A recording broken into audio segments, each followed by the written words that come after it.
Atma Namaskaram, Siddha Vedam, the Moksha Sutram in English. Please find the meanings of the words other than English in the description below. Siddha Vedam, Chapter 2. O teacher, you have commanded before that the whole world is our own mind, and that mind is Guru. If so, does not the world itself become our Guru? Yes, but it is not exactly as you have understood it to be. It is like this. On account of the Maya described in the previous chapter, you get at two different conceptions of Guru. The first is Karana or cause, the second is Karya or effect. In this way only, when these two states unite, can the world exist. Therefore, we must know that Karana is and what Karya is. Then, Karya means anything that comes through or can be got through experience or consequence, in which manner it comes, or what way it is got, and the effort we put to all form the Karana. Swamiji, can there be two states if there is no world? Do you know in what state the thing called the world exists? No. The world exists in three states. They are hearing, seeing, knowing. There is nothing else besides these. Is there a state called the world beyond hearing, seeing, and knowing? No. Therefore, these three states constitute the world. What these three states are to us, Karana or Karya? It is Karya. Then, what is the world? It is Karya. Then, what do we require to hear or to see or to know the world? We must have mind. If there is no mind, is it possible to hear or to see or to know anything? Not possible. Therefore, what is the Karana for hearing, seeing, and knowing all these things? Mind. So, the mind is Karana and all the other things are Karya. It is like this. You want urgently 10 rupees. You don't have it with you for the time being. You know your friend has it. If you should get the required amount from him, what should you do? I must ask him. When you asked him, you got it. When you got it, is it Karya or Karna? It is Karya. What is its Karana? The request. Hence, whatever we get is the Karya and the endeavor to get at is the Karana. So, what is the endeavor here? The request. Where did this request come from? From the mind. So, what is the Karana? Mind. So, Karana is one's own mind and Karya is the world. World is that which contains all the beings or Characharam. That is from Brahma downwards to the ant. In that case, you are already aware of the existence of a person called Brahma. Brahma himself gives you an Upadesa. If you don't follow up that Upadesa, will you get any benefit out of it? No. Suppose an ant gives you an Upadesa. If you don't follow it up, will you get any benefit? No. Suppose if you do correctly the Upadesa given by Brahma, I will get the benefit.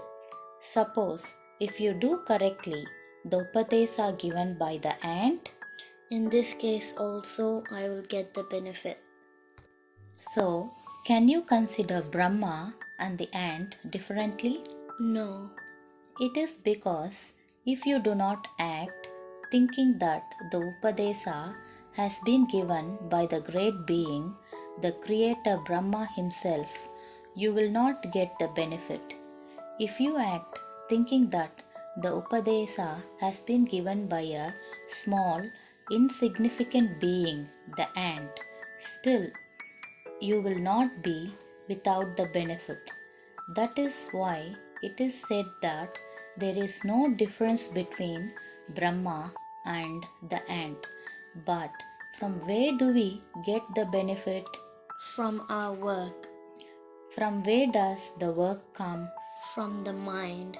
If you don't have a mind like that, could you have a work or a Brahma or an ant or even this world? No, That is why it is said that the mind is the cause for Bandha Moksha, and there is no such thing as Guru-sishya relationship. One's mind is one's own Guru. Tell, where is the location of the Guru? The mind? it is in my Hridayam or heart. Show me by pinpointing the so-called location of the heart. Here inside my chest near the depression between the two breasts. That can never be called Hridayam. Is not the Hridayam the seat of the mind? Yes, Then, if there is no mind, can there be any Srishti? no, Then, does an infant born today has mind or not? yes, Does it not cry or suck milk?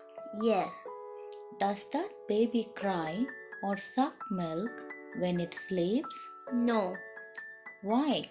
It has no memory then. Why? What is then absent in us? Then there is nothing. How can we say that there is nothing? If we say there is nothing in it, does it not become a corpse? Therefore, what is there in it? There is Jeeva in it. Then, when Jiva is alone present, can anything like this be seen, heard, or known? No, Can Jiva hear, see, or know anything? no, Then, what should be present to hear, see, or know anything? mind.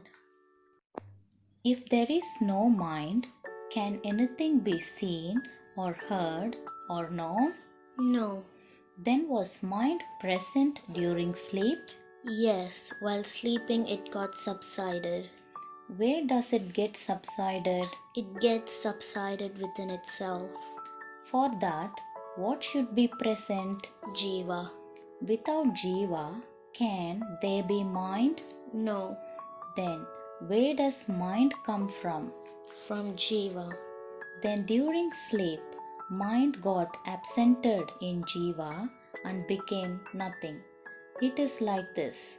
Supposing a little salt is put into a vessel with water, what happens? The salt gets dissolved and lost in the water.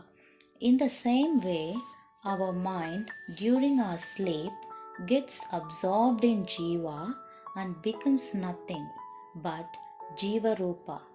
Then, to find out how mind lost itself in Jiva, we have to find out how salt lost itself in water.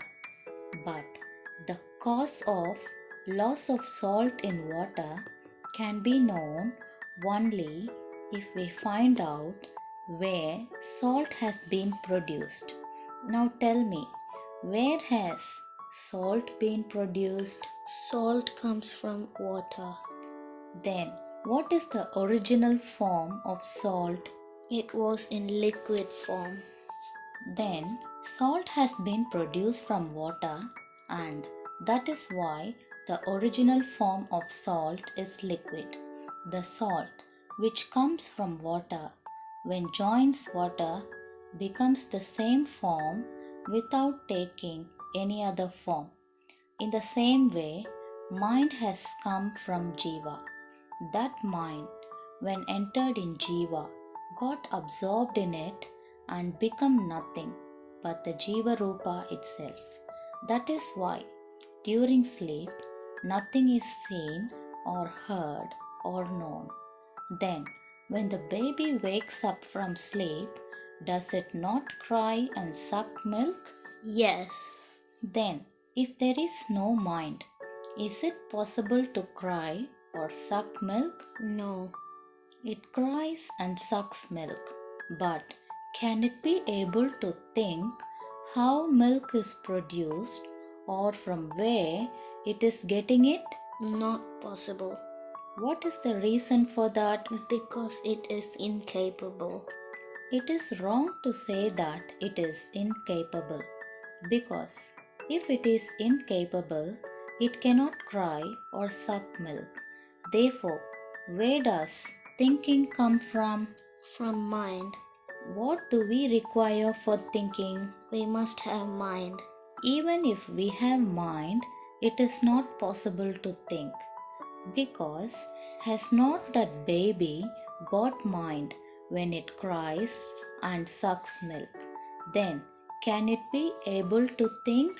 No. What is the reason for that? What is it that is generally spoken of as lacking in babies? We say that the babies have no buddhi or intelligence. If there is no intelligence, can thinking be possible? Not possible. Hence, what must we have for thinking? We must have intelligence. So, it is intelligence that thinks. That intelligence thinks about several subjects. Thus, where are these subjects for thought stored? In the mind.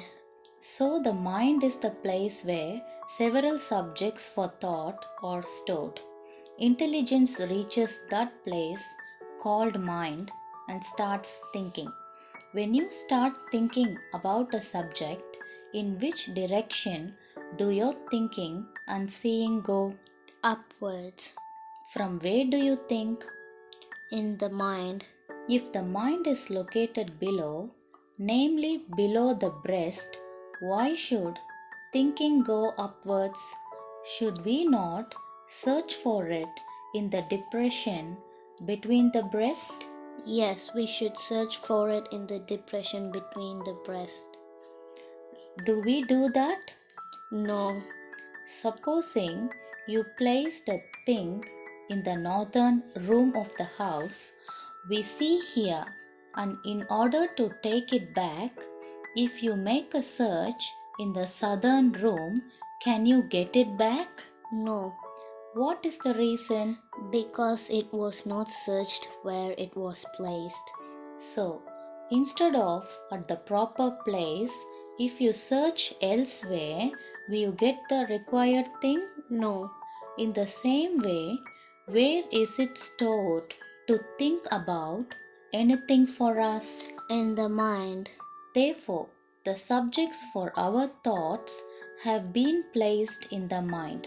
That is why it is said that the place of mind is in Bhrumadhyam, Bhru, or the two eyebrows.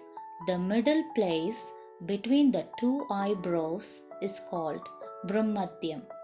That is the place of mind. The place is called Hridayam. If Hridayam should be in the depression in the chest as pointed out by you, is there anything for opening or closing it? No. If there is no Hridayam, can we have light or sight? No. Then where does light come from? From Hridayam. Have you seen a blind man? Yes. Has he any light? Can he see anything? He has no light and he cannot see anything. Why? Are his eyes or his Hridayam blind? His eyes are blind. If Hridayam is in the place you mention, is there any light or sight from there? No. Why? Because the eyes are blind. Are your eyes blind now? No. Have you no light now? Can't you see these things? I have light and I can see. Then, when you close your eyes, Is there light in your eyes and can you see anything? No, Why is that? because the eyes are closed. What happens if the eyes are closed? It results to darkness. Why? Did you close your eyes or close your Hridayam? I closed my eyes.